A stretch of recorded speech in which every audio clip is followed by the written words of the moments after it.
Bonjour mes amis, je vous présente aujourd'hui une vidéo qui va vous apprendre comment trouver une solution réalisable à un problème de transport direct. Ce problème se présente de la manière suivante. Donc nous avons en brun ici des sources. Chaque source est caractérisée par une capacité d'offre et chaque destination est caractérisée par une demande qui doit être satisfaite. Le problème, il peut être modélisé de la manière suivante, par un tableau. Chaque case du tableau représente un chemin d'une source vers une destination et le coût sont indiqués dans le coin en haut à droite. Par exemple, le 15 ici représente un coût unitaire pour transporter une unité de S1 vers D1. Et j'ai mentionné à l'intérieur de chaque case la variable que nous ne connaissons pas pour le moment, c'est des x, et l'objectif, c'est de trouver les valeurs de ces x.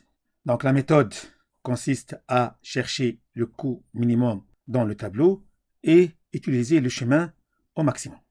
Donc alors, le 15, c'est un chemin, payer ce coût minimum, il faut utiliser le chemin S1D1. S1 elle a une capacité de 50 et D1 a une demande de 25, alors je peux lui donner le 25 de S1 et mon offre va baisser de 25, donc alors ça va être 25, qui est 50 moins 25 est égal à 25. Par contre, ma demande elle est satisfaite, alors je n'ai plus besoin d'envoyer de S2 aucune quantité, alors x de 1 va être égal à 0. Le coût minimum suivant, c'est le 20. Donc le 20, c'est pour envoyer une quantité de S1 vers D3. D3 demande 10 et j'ai une capacité de 25, alors je peux lui envoyer le 10.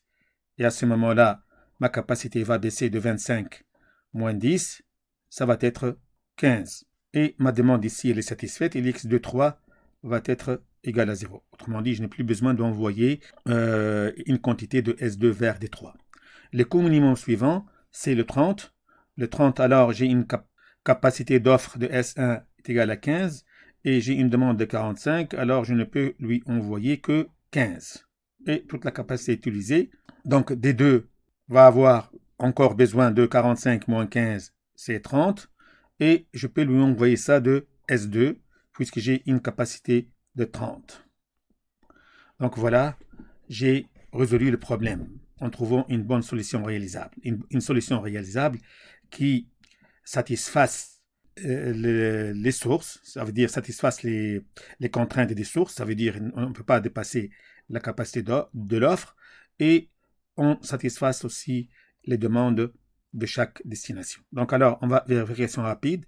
Donc 25 plus 15 plus 10, ça fait 50. Et puis nous avons 30 ici. Et pour les colonnes, pour les demandes de chaque destination, donc nous avons 25, 15 plus 30, ça fait 45, puis 10 ici.